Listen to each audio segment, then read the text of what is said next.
प्रणाम प्रीति जी। प्रणाम डिम्पल मैम। प्रणाम निधि जी। एक मिनट। प्रणाम। हाँ। चैतन्य चैतन्य चैतन्य। मंगलाचरण करके स्टार्ट करते हैं। Good to see you. नमो अरिहन्ताणं नमो सीताणं नमो आयर्याणं नमो उवझायाणं नमो लोये सबसाहुनम्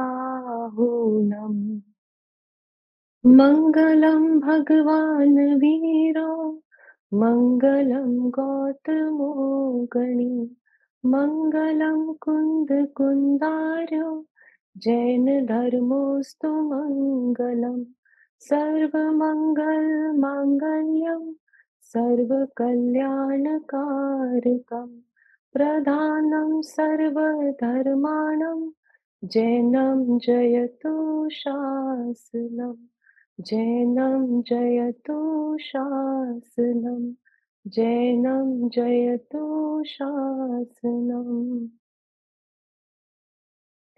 प्रणाम गुरुदेव। चैतन्य चैतन्य चैतन्य। प्रणाम सभी को। चैतन्य चैतन्य चैतन्य। ओके, तो हम लास्ट संडे क्लास नहीं ले पाए, सॉरी। अब हम वहीं से कंटिन्यू करेंगे जहां हमने लास्ट टाइम छोड़ा था। तो हम ज्ञान से कायक तक, जो गुरुदेव की पुस्तक है कि कैसे ज्ञान को साधन बनाकर उस गायक का अनुभव किया जा सकता है, जिसका ये पूरा प्रोसेस और विधि जो इस बुक में बताई है उसको हम समझने की कोशिश कर रहे हैं। तो हमने सबसे पहले जो 3 चैप्टर करे थे, ठीक है, उसका भी मैं रिकैप नहीं करूंगी, वो मैं हर क्लास में कर चुकी हूँ। अभी हम जो नेक्स्ट चैप्टर हमारा था ज्ञान ज्ञान और ज्ञान, तो ये जो हमारा चौथा चैप्टर था ज्ञान ज्ञान और ज्ञान, ये ज्ञान क्या है, क्योंकि ये ज्ञान में इतना सारा कुछ भरा हुआ है कि इस ज्ञान को समझने में ही हमें, मतलब पूरा सार है ये पूरी। अगर ज्ञान समझ में आ जाए तो पूरी आत्मा समझ में आ जाती है। ज्ञान उस आत्मा का एक ऐसा गुण है जिसको अगर हमें उसका पूरा प्रोसेस समझ आए कि उसका फंक्शन कैसे होता है, तो हमारे जितने भी भ्रम है, जैसे हम जानना समझते हैं कि ऐसे जानना होता है और ऐसे जानना नहीं होता, जो भी आज तक की हमारी कन्विक्शन में, जो हमारी मान्यता में है, वो सारा अज्ञान है। और उसको कैसे राइट ट्रैक पे लाना है कि ज्ञान है क्या, क्या शक्ति है ज्ञान की, और ज्ञान कैसे जानता है, अगर हमें वो समझ में आ जाए और हम उस हिसाब से वस्तु को देखें और उस हिसाब से पूरे विश्व को देखें, तो हमारी अज्ञानता टूट के ज्ञान प्रकट हो सकता है। क्योंकि ज्ञान क्या है, तो ये पूरा जो प्रकरण है ज्ञान ज्ञान, लास्ट क्लास में हमने किया था ज्ञान धारा और कर्म धारा। तो अभी हम क्या समझ रहे थे कि जो ज्ञान है वो एक ऐसा गुण है जो वस्तु के अंदर पाया जाता है, और प्रत्येक गुण जो होता है उसका परिणमन स्वतंत्र स्वतः अपनी शक्ति से होता ही रहता है। वो वस्तु का स्वभाव है, उसको कोई कराता नहीं है, उसको कोई निमित्त नहीं चाहिए होने के लिए। वो शक्ति है, क्योंकि शक्ति रूप वो गुण पड़ा है वस्तु में, और वो शक्ति की जो व्यक्तता होती है वो पर्याय में समय समय पर अपनी भवितव्यता से क्रमबद्ध में उस समय की होनहार स्वरूप प्रत्येक गुण की प्रत्येक पर्याय का परिणमन होता है। उसको कोई कराता नहीं है। कोई होगा तो परिणमन ऐसा होगा, और कोई नहीं होगा तो परिणमन किसी और रूप हो जाएगा। ये स्वभाव है। स्वभाव वही है जो अपने आप होता है, जिसको बिल्कुल किसी भी पर की अपेक्षा नहीं है, वो स्वभाव है। तो हमने यही लास्ट टाइम कहा था कि जो ज्ञान धारा है वो स्वभाव का स्वभाव रूप परिणमन होता ही रहता है, उसको कहीं पहुंचना नहीं है, लेकिन वो स्वभाव है जो बहता ही रहता है, बहता ही रहता है। किसी पर के लक्ष्य के बिना ज्ञान जानता है। पर को लक्ष्य किया बाथरूम में। इसलिए पर ज्ञान में जानने में आया, ऐसा नहीं है। ठीक है, पर का लक्ष्य किया इसलिए पर ज्ञान में जानने में आया, ऐसा नहीं है। वो ज्ञान की उस समय की योग्यता थी कि ऐसा जानने में आना था, और पर वहां पे रहता है, एक ये ऐसा संबंध बन जाता है। और ये हमें क्योंकि पता नहीं है, इसलिए हम आज तक जितना हमारा जानना हुआ है वो सब एक भ्रम के हिसाब से जानना हुआ है। इसलिए वो सारा जो ज्ञान था वो अज्ञान में कन्वर्ट होके हमने उसको जाना है। तो इसलिए हमारा ज्ञान अज्ञान है, इसलिए हम मिथ्या दृष्टि हैं। क्योंकि ज्ञान जिस तरीके से जानता है, जिस प्रकरण से जानता है, जिसको जानता है, हमने उसको समझा नहीं, और जिसको और सारे विश्व को हम कह रहे हैं कि हम जानते हैं और वो आत्मा जानने में आ रहा है, वो मुझे आज तक पता नहीं चला। तो उस ज्ञान से जो मैं कह रहा हूँ पूरा विश्व मुझे जानने में आ रहा है और मैं आत्मा उस ज्ञान से आज तक क्यों नहीं जानने में आया, ये क्वेश्चन हमारे अंदर उठना चाहिए कि क्यों नहीं मुझे आज तक अपना आत्मा जानने में आया। मुझे पूरा लोकालोक जानने में आ जाता है, मुझे सारा घर, कंट्री सब कुछ जानने में आता है, लेकिन जो मैं स्वयं हूँ, उस ज्ञान से वो आत्मा ही क्यों पकड़ में नहीं आया आज तक? तो जब तक ये क्वेश्चन फायर नहीं आएगा अंदर से, इग्निशन नहीं आएगा, तब तक वो आगे चलना नहीं शुरू होगा। तो ये एक इग्नाइट होना चाहिए ये क्वेश्चन कि उस ज्ञान से सब जानने में आता है, तो आत्मा क्यों नहीं जानने में आता? तो उसको जब हम लास्ट टाइम समझ रहे थे कि जो ज्ञान की धारा है, उस ज्ञान की धारा में स्वभाव, प्रवाह रूप परिणमित होता है पर्यायों के अंदर और उसी के पैरेलल में एक हर समय उस जीव के साथ, कौन जीव? मैं जीव हूँ, मेरे अंदर ये ज्ञान की अविरल धारा बहती रहती है, बिना किसी कारण, बिना किसी के निमित्त के, वो बहती रहती है, वो स्वभाव बह रहा है। लेकिन उसी के पैरेलल में एक कर्म धारा बहती रहती है और उस कर्म धारा के कंपोनेंट्स क्या हैं? वो सारे कर्म, द्रव्य कर्म, 8 द्रव्य कर्म, वो जो भाव कर्म होते हैं, ये राग, द्वेष, मोह के भाव और ये जो संयोग रूप 9 कर्म है, ये पुत्र, धन, परिवार, घर, ये जो कर्म के तो ये सारा का सारा जो ये सब अनित्य, ये स्वभाव में नहीं है। तो जीव जिसमें ज्ञान धारा बह रही है और उसी के पैरेलल में इस जीव के जो अंदर से कर्म गिना धारा रहा। बहती रहती है, वो जो कर्म धारा बहती रहती है, जिसमें द्रव्य कर्म है, उस द्रव्य कर्म के उदय से वो जो भाव कर्म जीव की पर्याय में प्रकट होते हैं, ये बात बहुत इंपॉर्टेंट है कि वो द्रव्य कर्म का उदय आता है, उदय आया द्रव्य कर्म का, ठीक है? वो परिणमन द्रव्य कर्म में हो रहा है। लेकिन उस उदय के निमित्त से निमित्त जो कुछ करता नहीं है, उपादान निमित्त हमने किया था। निमित्त जो कुछ करता नहीं है, लेकिन उस पे आरोपित कथन जाता है। तो जब राग, द्वेष, मोह के भाव पैदा हुए, वो पैदा तो जीव की पर्याय में हो रहे हैं। वो पुद्गल के अंदर नहीं हो रहे। पुद्गल जो द्रव्य कर्म है, उसके अंदर राग, द्वेष, मोह के भाव नहीं पैदा हो रहे। वो भाव तो जीव की पर्याय में पैदा होते हैं। और वो क्यों होते हैं? उपादान जीव है, जहाँ पे पैदा हुए वही उपादान है। तो पैदा तो वो मेरे अंदर ही होते हैं, लेकिन वो मेरे अंदर जब पैदा होते हैं, उपादान के अंदर होते हैं, तो हमने कहा था जहाँ वो कार्य हो रहा है, वहीं पे कारण ढूँढना। तो अगर उपादान में मेरे जीव की पर्याय में पैदा हुए, तो वो कारण यहीं पे रिज़ाइड करना चाहिए, वो यही होना चाहिए और वो कारण यही है कि मेरी दृष्टि आत्मा अपनी स्वभाव पर नहीं जाती और पर पे चली जाती है, इसलिए वो पैदा होते हैं। तो गलती मेरी है, क्योंकि मैं अपने को नहीं देखता, मुझे बाहर में ताक-झाँक करने का शौक लगा रहता है। तो जैसे ही मैं पर पे दृष्टि करता हूँ और पर का संग करता हूँ, तो वो जो कर्म के उदय का निमित्त, फिर वो निमित्त पे आरोप जाता है कि वो तो बैठा ही था और तूने उसका संग किया, तो उस समय राग, द्वेष, मोह के भाव खड़े हो गए। वो जीव की पर्याय में हुए, लेकिन उसको तब भी जीव का बोलते नहीं है, व्यवहार से जीव का बोलते हैं, है तो वो जड़ भाव, इसलिए उसको कर्म धारा में लिया।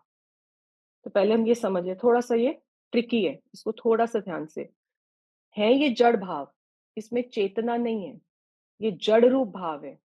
ये इसमें चेतना शक्ति नहीं है, इसमें जाननपना नहीं है, इसलिए मैं इसको जीव का नहीं कह सकता।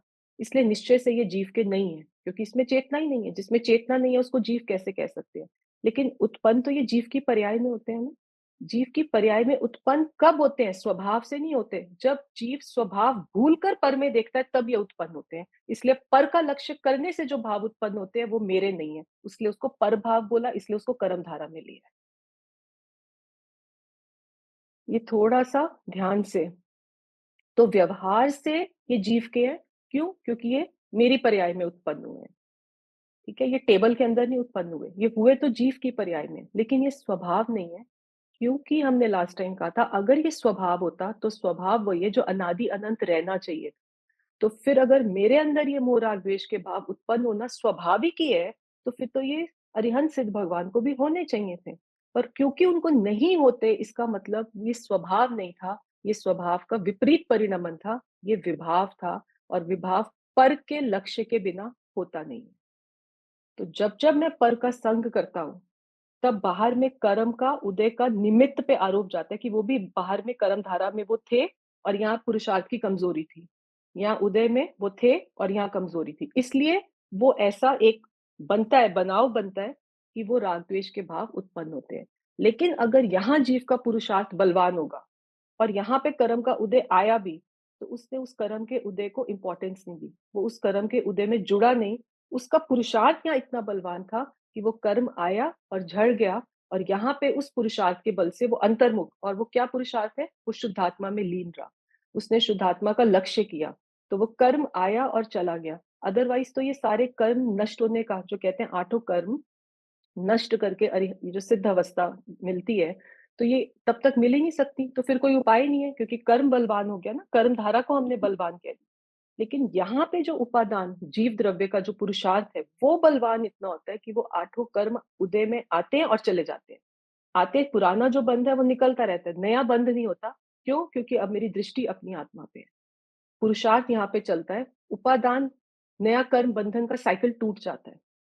तो अब वो नया साइकिल टूट गया, तो वो कर्म धारा धीरे-धीरे खत्म हो जाएगी।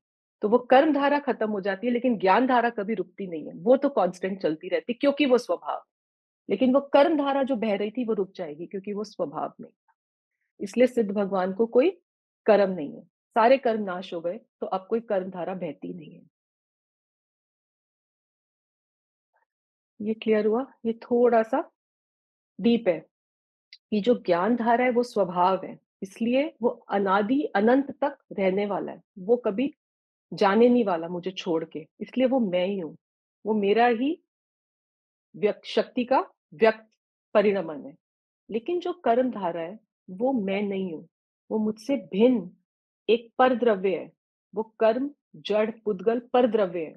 लेकिन वो जो कर्म, जड़, पुद्गल परद्रव्य हैं, उनका संग जब ये जीव करता है, तब जीव के अंदर, जीव की पर्याय में राग, द्वेष, मोह की उत्पत्ति होती है, ऐसे भावों की। तो उस इसलिए इन भावों को व्यवहार से जीव का बोल दिया। इसलिए व्यवहार से जीव का बोला, निश्चय से नहीं बोला, व्यवहार से ये जीव के हैं। निश्चय से तो वो जड़ भाव होने के कारण, क्योंकि जिस भाव में ज्ञान नहीं है, उसके आदि, मध्य और अंत, उसमें तीनों जगह वो जड़त्व विद्यमान है। उसमें ज्ञान कहीं पे भी नहीं आया कि स्टार्टिंग में तो थोड़ा जानता था राग, बाद में जाना। उसके आदि, मध्य, अंत, स्टार्टिंग, मिडल एंड एंड, सब जगह वो जड़ ही जड़ है। वो जानता नहीं है कि मैं क्या हूँ। भाव को ये नहीं पता मैं क्रोध का भाव हूँ, भाव को ये नहीं पता मैं राग का भाव हूँ, उसको कुछ नहीं पता, इसलिए वो जड़ है। और जो जड़ है वो मैं नहीं हूँ। तो इसलिए वो निश्चय से आत्मा के नहीं है। तो वो कर्म धारा के अंदर उनको डाल दिया। तो वो सारे द्रव्य कर्म, वो भाव कर्म, और वो जो संयोग रूप मेरे को ये मिलते हैं, घर, पैसा, पुत्र, ये सब कुछ जो मिलता है, ये सब 9 कर्म जो है, ये सब जो कर्म है, इन कर्मों को आत्मा स्पर्श नहीं करता। तो जो समय सार जी हमारा ग्रंथ है, उसकी 14वीं गाथा में ये है कि आत्मा अबद्ध स्पृष्ट, कि इन कर्मों से और रागादिक मोह के भावों से ये बंधा नहीं हुआ, और ये उनको स्पर्शता भी नहीं है, तो ये उनसे जुदा है। तो इसलिए वो जो हमने कहा था कि जो कर्म धारा है और जो ज्ञान धारा है, वो एक दूसरे को स्पर्श नहीं करती। तो वो अबद्ध स्पृष्ट, वो दोनों अलग-अलग हैं। तो ज्ञान धारा निरंतर बहती रहेगी अनादि अनंत, वो तो रुकने वाली नहीं है। लेकिन कर्म धारा जो अभी बह रही है, वो रुक जाएगी। कब? जब सिद्धावस्था की प्राप्ति होगी। तो इसलिए जो रुक जाएगी वो मेरा स्वभाव नहीं था, और उस कर्म धारा में ये सब कुछ आ गया। द्रव्य कर्म, भाव कर्म, नौकर। उसके कारण ये जो परिणाम होते हैं, तो वो कारण की अपेक्षा निमित्त की मुख्यता से लगाई जाती है। होती वो जीव की अपनी उस समय की योग्यता से, जब उपादान निमित्त किया था। वो मेरी पुरुषार्थ की कमजोरी है, मुझे एक्सेप्ट करना चाहिए कि मेरी अभी कमजोरी है, और बाहर ऐसा निमित्त तभी बनाव बनता है और मैं उसमें जुड़ जाता हूँ, और वहां पे नया कर्म का साइकिल स्टार्ट हो जाता है। तो वो कर्म धारा और ज्ञान धारा दोनों अलग-अलग हैं, लेकिन उन दोनों के बीच में इस तरह का निमित्त-निमित्त संबंध बन जाता है। डिम्पल मैम? तो ये हमने विकल्प से भी समझा था, है ना? कि ये जो विकल्प होते हैं, विकल्प, किसी भी तरह के शुभ-अशुभ विकल्प। एक तो अशुभ विकल्प है, खाना खा लूँ, अभी ये काम कर लूँ, ये सब पाप के विकल्प। और जो शुभ विकल्प हैं, सब रागात्मक, कि अभी मैं गायक हूँ, ऐसा मैं चिंतन कर लेता हूँ। तो ये जितने विकल्प हैं, चाहे अशुभ, चाहे शुभ, ये जो विकल्प हैं, ये सब कर्म धारा में जाते हैं। कि बाहर कर्म का उदय का निमित्त होता है, और पर का, चाहे आत्मा का लक्ष्य करता है वो, आत्मा का भी क्या, आत्मा के चिंतन का लक्ष्य करता है। आत्मा जो ज्ञायक भाव है, अगर भाव ही लक्ष्य में आ जाता तब तो आत्मानुभूति हो जाती है। वो भाव नहीं पकड़ा, अभी वो जो सुना होता है उस विकल्प को पकड़ के चिंतन चलता है कि मैं ज्ञायक, मैं कैसा? तो वो अपनी आत्मा के बारे में जब चिंतन चलता है, तो अभी वो पर्याय के अंदर सारा चिंतन चलता है और द्रव्य की तरफ उसका लक्ष्य होता है कि मैं ऐसा। वो द्रव्य को लक्ष्य करके करती है। लेकिन जब वो द्रव्य कैसा है, वो विकल्प का लक्ष्य छूट जाता है। अभी विकल्प को पकड़ के बैठी है पर्याय, विकल्प का लक्ष्य है। और वो विकल्प कहाँ पे पैदा हो रहा है? वो संघ्नी पंचेंद्रिय में, जो भाव मन है हमारा। तो एक तो द्रव्य मन होता है जो इंद्रियों वाला, इंद्रिय है जो, और उसके अंदर जो भाव मन है, उस भाव मन के निमित्त से ये भाव मन के अंदर ये सारे विकल्प पैदा होते हैं। लेकिन वो द्रव्य मन भी मैं नहीं और वो भाव मन भी मैं नहीं, क्योंकि वो सब का सब कर्म के उदय के से मिली हुई चीजें हैं मुझे। क्योंकि सिद्ध भगवान क्या है? वो संघ्नी पंचेंद्रिय थोड़ी ना है, उनके पास कोई इंद्रिय नहीं है, उनके पास मन भी नहीं है, लेकिन उनका ज्ञान तो चल ही रहा है, जानना तो हो ही रहा है। तो ये सब जो मिला हुआ है, ये सब कर्म की धारा में डाल दिया। तो ये जो भाव कर्म और ये जो भाव मन से ये जो मेरे अंदर विकल्प चलते हैं, वो भी मैं नहीं, मेरा नहीं। तो ये सारा भेद ज्ञान कराने के लिए हमें समझाया गया है कि मैं वस्तु कैसी हूँ, कि मैं वस्तु ये शरीर तो नहीं हूँ, मैं वस्तु ये कर्म भी नहीं हूँ। तो ये कर्म से भेद ज्ञान कराया यहाँ। द्रव्य कर्म भी मैं नहीं, भाव कर्म भी मैं नहीं, नौ कर्म भी मैं नहीं। तो इन सब से अलग जो मैं ज्ञान मात्र, चैतन्य मात्र वस्तु हूँ, जो इन सबको अपने में रहते रहते इसका ज्ञान कर लेती हूँ। इनका ज्ञान जो होता है वो जहां पे होता है वो वस्तु मैं हूँ। क्योंकि मेरा काम मात्र जानना देखना है, मैं जानने देखने वाली वस्तु हूँ। ये कर्म करने जाऊं, ये सब करूं, ये करने का काम मेरा है ही नहीं, कि मैं अकर्ता ज्ञायक हूँ। तो मैं अपने स्वभाव में रहता हूँ, मेरे स्वभाव में जानना चलता रहता है, वो ज्ञान धारा में बहता ही रहता है और उसको कर्म छूते भी नहीं है। क्योंकि वो जो कर्म है वो जड़ रूप है, वो जो कर्म है उसमें चेतना लक्षण नहीं है, वो जो कर्म है उसमें जाननपना नहीं है। तो वो जड़ होने के कारण वो मैं नहीं, मेरा नहीं, वो मेरे स्वरूप में नहीं, वो मेरे किसी आत्मा के प्रदेश में गुण नहीं है, वो मेरा कोई, वो मुझसे जुदा वस्तु है। तो ये कर्म के साथ जब तक भेद ज्ञान नहीं होगा, तब तक जीव जो है वो अपने आप को कर्म में बंधा हुआ फील करता है। ये कर्म मुझे बंधे हुए हैं, लेकिन उन कर्मों से मुक्त मैं एक वस्तु हूँ, उसको ऐसी फीलिंग नहीं आती है। तो इसलिए आचार्य भगवान हमें उससे भेद ज्ञान करके बताते हैं कि ये जो बंधा हुआ है तू अपने आप को फील करता है, वो फीलिंग छोड़ दे। कैसे मुक्त होगा? कि वो जो मुक्त वस्तु है उस पे दृष्टि जब करेगा तब तुझे पता चलेगा कि वो मैं तो बंधा ही नहीं हुआ था, वो तो पहले ही मुझसे अलग थे और मुझे हमेशा फील होता था कि मैं बंधा हुआ हूँ। तो जब तक हमें किसी ने बताया नहीं कि बंधा हुआ फील जो तुझे होता है वही तेरा अज्ञान है, वही तेरी मिथ्या मान्यता है। क्योंकि वस्तु बंधी नहीं हुई है, वस्तु त्रिकाल मुक्त है। तो उस मुक्त स्वरूप को जब तू ज्ञान में अनुभव करता है, क्योंकि जब सम्यक दर्शन जब प्रकट होता है, उस समय जब वस्तु अनुभव में आती है, जो आत्मा अनुभव में आती है, जो ज्ञायक अनुभव में आता है, उस वो ज्ञायक शुद्ध अनुभव में आता है। वो कर्म के साथ बंधा हुआ अनुभव में नहीं आता। तो वो वस्तु तो अभी भी शुद्ध की शुद्ध पड़ी है। सोना जो हमने इनिशियल क्लासेस में किया था कि सोना मिट्टी के साथ है, लेकिन वो मिट्टी के साथ होने पे भी वो जो सोना है वो सोना ही रहता है। तो ऐसे ही जब अनुभव में वो आत्मा आया तो वो शुद्धि अनुभव में आया, वो अशुद्ध कर्मों वाला अनुभव में नहीं आता, वो अशुद्ध अनुभव में नहीं आया। तो वहां से पता चला कि आत्मा तो शुद्ध ही है, अभी भी शुद्ध ही है, अभी भी मुक्ति है, वो बंधा नहीं हुआ। लेकिन मैं मानता था कि वो बंधा हुआ है, इसलिए मुझे हमेशा फील होता था इस भ्रांति से कि मैं बंधा हुआ हूँ। तो जब मैंने उस मुक्त शुद्ध स्वरूप का चिंतन किया, उसका लक्ष्य किया, तो वो जो कर्मों के बंधन थे वो ऑटोमेटिक टूट जाते हैं, क्योंकि दृष्टि स्वभाव पे गई, अनुभूति स्वभाव की हुई, लीनता स्वभाव में हुई, रमणता स्वभाव में हुई और स्वभाव के आश्रय से ही ये कर्मों का नाश हो। तो ये ज्ञान धारा और कर्म धारा, कि ज्ञान ज्ञान में रहता है, कर्म कर्म में पैरेलल चलते रहते हैं। दोनों एक दूसरे में क्रॉसओवर नहीं करते, दोनों एक दूसरे में मिक्स नहीं होते, किसी ने किसी को बांध नहीं रखा है। लेकिन व्यवस्था ऐसी निमित्त निमित्त की बन जाती है कि देखने में लगता है कि कर्म का उदय आया और इसलिए यहाँ जीव को भाव हुआ। लेकिन वो जो जीव को भाव हुआ था वो उसकी अपनी उपादान की योग्यता थी, तत्समय की, वो क्षणिक उपादान की योग्यता। और बाहर कर्म का ऐसा उदय का निमित्त था, लेकिन उसको दृष्टि में ना लेके स्वभाव में दृष्टि रहे, तो वो उदय आता है और चला जाता है। तो उसका जो जुड़ने से जो नया फल का बंध होता है, वो नहीं होता। वो आता है, लेकिन हम स्वभाव में रह गए। तो जब मुनियों को जब उपसर्ग होते हैं, तो जो कर्म के उदय से जो भी उपसर्ग हुआ, किसी ने सिगड़ी जला दी, किसी ने पैर खा लिया, किसी ने कान में कांच गरम गरम डाल दिया, जो कुछ भी हुआ, उस समय इतने प्रतिकूलता में वो वहां पे जुड़ान नहीं किया। वो कहाँ पे थे कि वो स्वभाव में थे। उनकी दृष्टि कहाँ थी? वो अपनी ज्ञान धारा में थे। तो जब वो थे, तो वो उदय आया चला गया, और वो उनको पता भी नहीं, वो तो अपने स्वरूप में ही लीन थे। तो उस लीनता के बल पे वो कर्मों का क्षय हो गया, और ये पुरुषार्थ अंतर का, तो इसी पुरुषार्थ के बल पे ये कर्मधारा का दी एंड हो जाता है। नहीं तो ये कर्मधारा कभी रुकती नहीं है, क्योंकि हम कर्मधारा पर है, और पर का लक्ष्य करने से कभी मेरे भव का अभाव नहीं हो सकता। भव का अभाव करने के लिए मुझे हर तरीके के पर से दृष्टि हटा के स्व पे लानी, फिर चाहे वो शरीर हो, फिर चाहे वो कर्म हो। जब तक वो पर पे दृष्टि रहेगी और स्वभाव पे दृष्टि नहीं आएगी, स्वभाव का आश्रय नहीं होगा, मेरा संसार छूट नहीं सकता। डिम्पल मैम, क्या समझ आया बताओ?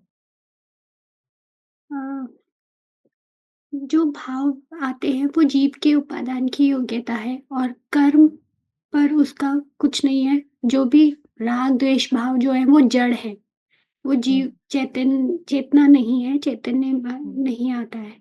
तो हम्म। जो भी आ रहा है वो अपने उदय के निमित्त से आ रहा है, लेकिन उसमें जुड़ना नहीं है। हम्म। मैं सिर्फ़ एक ज्ञाता दृष्टा हूँ, सिर्फ़ ज्ञान ही मेरे जानने में आता है और मेरे बस का कुछ नहीं है, मैं कुछ कर सकता नहीं, किसी योग्य नहीं हूँ, मैं अकर्ता हूँ। मैं किसी योग्य अकर्ता दीनहीन हूँ। नहीं मानना।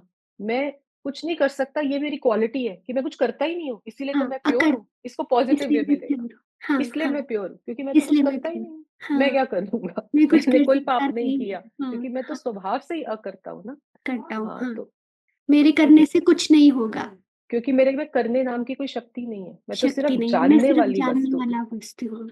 हाँ, हाँ, तो ये उस सब जानने स्वभाव पे जब दृष्टि करता है, तो फिर वो कर्म बाहर में उदय में आए गए, लेकिन वो कर्मों से अप्रभावित अपने ज्ञान स्वभाव में जमा रहता है, क्योंकि अब उसको ज्ञान स्वभाव का विश्वास हो गया कि मैं सिर्फ और सिर्फ जानने वाली वस्तु हूँ। ये कर्मों के साथ में लड़ाई झगड़ा करने नहीं कर और उसमें आकुलता, फिर वो फंसने नहीं जाता, क्योंकि उसको हुँ, पता है कि ये मैं नहीं, मेरे नहीं, ये मेरे साथ रहने वाले नहीं है, मेरे पे टिकने वाले नहीं है, मुझे कुछ नहीं करेंगे। अगर हाँ, मैंने स्वभाव का आश्रय ले लिया, ये मेरा कुछ बिगाड़ नहीं सकते। तो अब वो फिर प्रोटेक्टेड फील करता है, और कर्मों से भेद ज्ञान करके अपने आप उनको परद्रव्य देखते हुए और अपने स्वभाव से भिन्न देखते हुए, वो हुँ, अपने स्वभाव में जैसे जमता है, वो कर्म आते हैं और चले जाते हैं। क्योंकि जी, जैसे हमने लास्ट टाइम कहा था कि वो भी एक पुद्गल है, उसका भी परिणमन होना है अपनी हुँ, योग्यता अनुसार हुँ, क्रमबद्ध में। हाँ, तो वो भी होगा, वो भी फल देगा, अपने स्टिपुलेटेड टाइम पे देगा, और देके वो चला जाएगा। लेकिन हम उसमें धारा में बहते नहीं है, छेड़छाड़ जुड़ते नहीं नहीं कर है। सकती।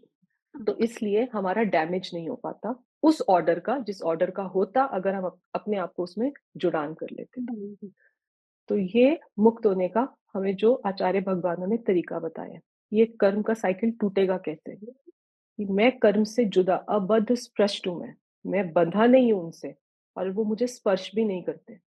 तो ऐसा मैं अछूता उन सबसे जब अपने आप को फील करता हूँ इस विश्वास से, तो फिर मुझे अंदर में विश्वास आता है कि वो मेरा कुछ नहीं करेंगे।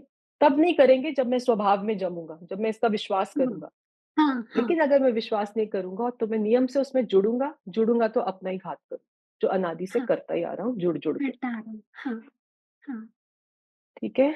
जी, तो ये जो मेरा भटकना अनादि काल से चल रहा है, तो ये मेरी अपनी अज्ञानता का कारण है, कि मुझे किसी ने बताया नहीं था, कि ये कर्म तेरा कुछ नहीं करते, तू कर्मों से अबद्ध स्पृष्ट ऐसी वस्तु है। क्योंकि मुझे पता नहीं था, इसलिए मैंने कभी उस स्वरूप का चिंतन नहीं किया, उस स्वरूप का लक्ष्य नहीं किया, उस स्वरूप का निर्णय नहीं किया अपने ज्ञान के अंदर। अगर वो निर्णय हो जाता, तो उस समय जब कर्म का उदय आता, तो मैं आकुलित नहीं होता, क्योंकि अब मेरा निर्णय हो चुका है कि उस कर्म से मेरा कुछ नहीं होने वाला, वो अपनी धारा में चलता है और ये ज्ञान अपनी धारा में चलता है। लेकिन जब तक मुझे ये बात पता नहीं थी, तब तक मेरे अंदर आकुलता का जन्म होता था। क्यों? क्योंकि मुझे लगता था वो कर्म मुझे दुःख दे गए। और मैं खुश होता था ये कर्मों से मुझे कितना पुण्य के उदय से सुख मिल रहा है। तो अब ना उसको दुःख है, ना उसको सुख है, क्योंकि वो दोनों ही जो उदयगत भाव हैं, वो मैं नहीं, मेरे नहीं। वो क्षणिक है, वो त्रिकाल नहीं है, वो टिकने नहीं वाले, वो मेरा स्वभाव नहीं है। तो उसके ऊपर वो सुख बुद्धि नहीं मानता, उसमें आसक्त नहीं हो जाता, उसमें लिप्त नहीं हो जाता, उससे भेद ज्ञान करता। ठीक है? तो ये जितने भी कर्म हैं, ये शायद आपको सुना नहीं होगा आपने, ऐसे जो हमारे ये 7 तत्व या 9 तत्व हैं, उसमें आश्रव और बंध। तो जब कर्मों में हम जुड़ते हैं, ठीक है? और ये आश्रव और बंध का ये कारण होता है। तो अभी वो मैं यहाँ पे नहीं ले रही, क्योंकि हमने पहले किसी क्लास में ये नहीं किया, लेकिन वो सब कर्मों में थ्योरी में ये आता है, ये आश्रव और बंध के कारण नहीं है, मोह राग द्वेष के भाव। और अगर इन मोह राग द्वेष के भावों से बंधना आत्मा का स्वरूप होता, जैसे हमने पहले बोला, तो फिर अगर ये बंधे ही होते, तो जिस समय आत्मा अनुभव में आता, तो मुझे अशुद्ध अनुभव में आता, फिर वो मुझे शुद्ध अनुभव में नहीं आता। क्योंकि जिस समय आत्मा अनुभव में आता है, अज्ञानी से जब ज्ञानी का ट्रांजिशन होता है, उस समय आठों कर्म छूट नहीं गए एकदम से, वो कर्म तो बंधे पड़े थे, लेकिन वो जो अनुभव में आया, वो चैतन्य, वो शुद्ध अनुभव में आया। उससे ये पता चला कि उस समय कर्म तो थे, सोने में मिट्टी तो थी, लेकिन अनुभव में प्योर सोना आया था। तो ऐसी वो अनुभव में प्योर आत्मा आता है, इसका मतलब मिट्टी अलग है, सोना अलग है। ऐसी वो कर्म की मिट्टी अलग है और मैं शुद्ध चैतन्य उससे अभी भी अलग हूँ। क्योंकि जिस समय मुझे अनुभव हुआ, तब मिट्टी साफ नहीं हो गई थी। जब हमने 5 भाव किए थे, तो हमने कहा था औपशमिक सम्यक दर्शन। तो अभी वो सब कर्म गंध पड़ा हुआ था, लेकिन जो अनुभव में जो साफ पानी आया, ठीक है? वो पानी जहाँ साफ था, वो पानी साफ था और वो मिट्टी अलग थी, वो कचरा अलग था। ऐसे ही वो शुद्ध आत्मा जो है, वो शुद्ध ही है, वो कर्मों से बंधा नहीं हुआ, क्योंकि जब वो अनुभव में आता है, अशुद्धता होते हुए भी जब वो अनुभव में, तो शुद्ध ही आता है, वो अशुद्ध अनुभव में नहीं आता। वहां से कंक्लूजन निकला कि आत्मा इन कर्मों से बंधा नहीं है।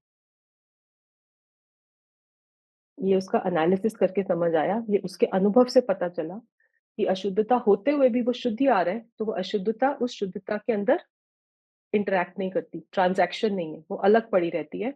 और वो जैसे-जैसे ज्ञान में लीन होते हैं, जैसे-जैसे ध्यान में लीन होते हैं, उस ध्यान की लीनता से, वो ध्यान की अग्नि से जो कहते हैं, वो सारे कर्म जल जाते हैं। जैसे सोने को तपाने से क उसकी मैल निकल जाती है और प्योर सोना निखर के आता है, ऐसे ही वो ध्यान की अग्नि में, जब जीव को ध्यान की अग्नि कंपेयर की है, जैसे ही वो ध्यान में जाता है, तो वो बाहर के जो कर्म है, उस पे दृष्टि है ही नहीं, और वो आते हैं और चले जाते हैं। और वो स्वरूप के आश्रय से, क्योंकि वो कहाँ पे लीन है? वो अपने आत्मा में लीन है। तो आत्मा में जब लीन होता है, उस ध्यान में जब वो जाता है, तो कर्म बाहर चले जाते हैं और बहुत जल्दी जाते हैं, उसमें बहुत टाइम नहीं लगता। पर एक बार समझ आ जाती है कि मैं कौन हूँ? तो जैसे ही वो समझ आई मैं कौन हूँ और उपयोग उसमें जाने बार-बार जाने लगेगा, तो फिर वो बाहर में टिकता नहीं है और बाहर में कर्म फटाफट चले जाते हैं। तभी फिर वो अरिहंत सिद्ध अवस्था और ये जो भी श्रेणी चलती है, वो वैसे चलती है। तो अभी वो डिटेल हम नहीं लेते, लेकिन ये हमें समझ आ जानी चाहिए कि ये कर्म धारा जो है, वो ज्ञान धारा से सेपरेट है। मैं अपने आप को ज्ञान स्वभावी मैं हूँ, इस कर्म से इस समय भी ये कर्म मुझे नहीं चिपके नहीं हुए, मैं अबद्ध स्पृष्ट हूँ। ये बंधे मैं बंधा नहीं हुआ कर्मों से, मैं अभी भी त्रिकाल मुक्त स्वरूप है मेरा, शुद्ध स्वरूप है मेरा, लेकिन मैं अपने आप को इससे बंधा हुआ मानता आया हूँ अनादि से। इसीलिए इन कर्मों के उदय के साथ मैं अपने आप को जोड़-जोड़ के जब देखता हूँ, तो मैं सुख-दुःख रूप अपने को अनुभव करता आया हूँ। और यही मेरे दुःख का कारण है। ये स्वरूप को समझे बिना मैं दुखी हुआ हूँ। ये स्वरूप समझा बिना पाया दुःख अनंत। तो ये स्वरूप क्योंकि मुझे पता नहीं था, इसलिए मैं अपने आप को हर समय दुखी महसूस करता रहा। लेकिन जब मुझे पता चल गया कि ये मिट्टी मेरे में है ही नहीं, तो अब मुझे दुखी होने की ज़रूरत नहीं है। सोना तो सोना ही है, तो शुद्ध आत्मा तो शुद्ध आत्मा ही है। ये कर्म मुझे कुछ नहीं कह रहे। तो फिर अपना जब उसको सोने की इम्पोर्टेंस सामर्थ्य पता चल गया कि मैं ऐसा हूँ, अब वो मिट्टी को क्यों देखने जाएगा? क्योंकि वो तो मुझ में मिली ही नहीं है। ठीक है? तो एक शुद्धात्मा के लक्ष्य से जब उसको पता चल गया, जब ज्ञानी गुरु ने बताया कि तू ऐसी वस्तु है, तो उसके लक्ष्य से जो उपयोग है, जो आत्मा में एक-एक समय में पर्याय में ये जो उपयोग लक्षण जो प्रकट होता है, ये समस्त परद्रव्यों से, समस्त प्रभावों से, ये मोह राग द्वेष के विकारी भावों से सबसे मुँह मोड़कर, सबसे मुँह फेर कर ये उपयोग अपनी आत्मा की तरफ अंतर्मुख होने का पुरुषार्थ करता है। क्योंकि उसने सबके साथ परत्व डाल दिया। ये सब मैं नहीं, मेरे नहीं। ये भेद ज्ञान का इंपॉर्टेंस है। ये भेद ज्ञान क्यों करते हैं? ताकि सारे पर में से सुख बुद्धि टूट जाए। जब ये मेरा है ही नहीं तो मैं उसमें सुख बुद्धि क्यों करूं? ये स्वपर के भेद ज्ञान से ये चीज अंदर से डेवलप होनी चाहिए कि जब मुझे पता चल गया कि ये शरीर मेरा नहीं है, अब मेरा लक्ष्य क्यों जाएगा बार बार शरीर के ऊपर? ये तो परद्रव्य है। जब मुझे पता चल गया ये कर्म मेरे नहीं है, तो अब मैं क्यों उन कर्मों के साथ हेर फेर करने जाऊंगा कि अच्छा कर्म आ गया और बुरा कर्म आ गया, पुण्य का उदय और पाप का उदय, वो मेरा है ही नहीं। तो जब मैंने अपने आप को उससे न्यारा ही समझ लिया, मेरी समझ में ये बैठ गया, जे स्वरूप समझा बिना पायो दुख नहीं, ये समझ की बात है। जब मुझे समझ आ गई ये शरीर मैं नहीं, परद्रव्य, ये कर्म मैं नहीं, ये जो भाव मेरी आत्मा में उत्पन्न होते हैं ये मेरा स्वभाव नहीं, ये परभाव, इन सब से जब भेद ज्ञान करता है, जब उनको अपना मानता ही नहीं है, ये मैं नहीं हूं, नहीं हूं, तो फिर मैं कौन हूं? तो फिर वो उपयोग अंतर्मुख होकर अपना लक्ष्य करता है, जो मैं हूं। वो पर को क्यों देखने जाएगा? पर को वो तब तक देखता है जब तक उसको पर से कुछ मिलने की उम्मीद हो।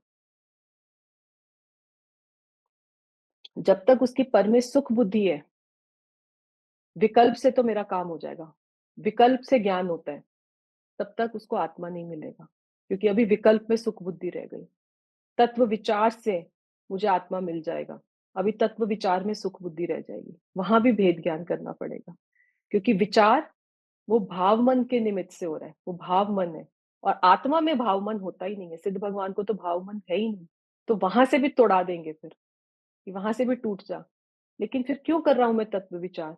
कि उस तत्व विचार के फल स्वरूप ये संगनी पंचेंद्रिय की इतनी मेरे ऊपर ब्लेसिंग है कि इसके अंदर मेरा वो निर्णय पक्का हो सकता है कि मैं कौन हूं।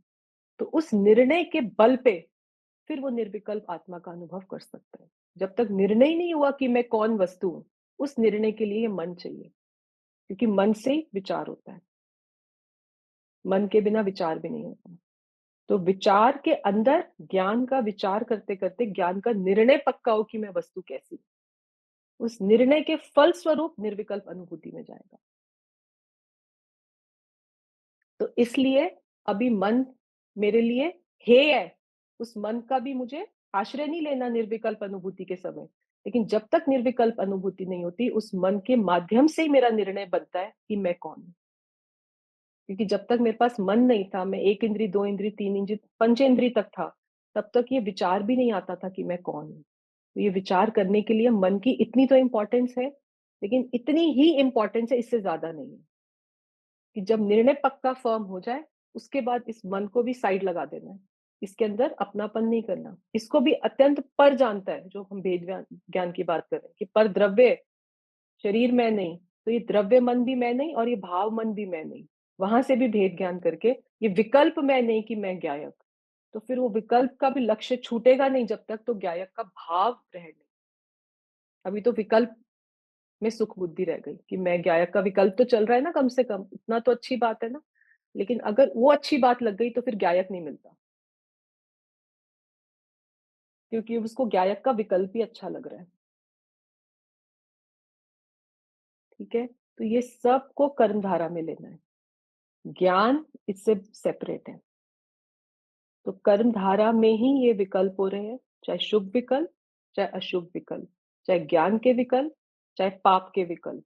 ये जितने भी विकल्प है, ये मैं नहीं, मेरा नहीं, तो उनसे भी भेद ज्ञान। ये क्यों? क्योंकि ये सबको कर्मधारा में डाल दिया, क्योंकि ये भी कर्म का उदय बाहर ऐसा है, और यहाँ मेरी आत्मा में ये विकल्प चल रहे हैं कि मैं ज्ञाय। तो इसका भी जब वो लक्ष्य छोड़ेगा कि ये भी मैं नहीं, तब वो उन विकल्पों का अतिक्रमण करके, उनको पार करके, वो विकल्प जिस भाव को, जिस विषय को बता रहे थे कि कौन ज्ञायक, उस भाव को ग्रहण करेगा, तब निर्विकल्प होगा। तो इसलिए वो सब कर्म धारा में, और ज्ञान में सिर्फ ज्ञान। ठीक है डिम्पल मैम, मुश्किल तो नहीं लग रहा? थोड़ा सा हमने इसको और माइक्रोस्कोपिक एंगल हुँ, पकड़ा है अभी। हुँ, हुँ। माइक्रोस्कोपिक ये कि परद्रव्य, ये शरीर में नहीं, तो स्थूल भेद ज्ञान हो गया। हाँ, उसके बाद ये जो कर्म है, ये भी मैं नहीं।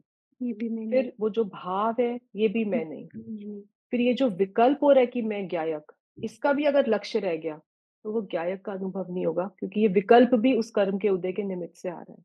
तो उसका भी लक्ष्य छोड़ना है, क्योंकि वो भाव मन के अंदर ये निर्णय हो रहा है, लेकिन उसका इतना हमें उपयोग है कि उसने हमारे निर्णय को फ़ॉर्म करने में हेल्प कर दी, हुँ, कि ऐसी मैं वस्तु हूँ और जैसा निर्णय सही हुआ होगा, तो वैसी वस्तु भाव में ग्रहण हो जाएगी। और ग्रहण अगर हो निर्णय जाए। ही गलत है, कुछ और तो ही फिर समझ रहे हैं वैसे आत्मा को इमेजिन करके, तो फिर तो आत्मा मिलेगी नहीं।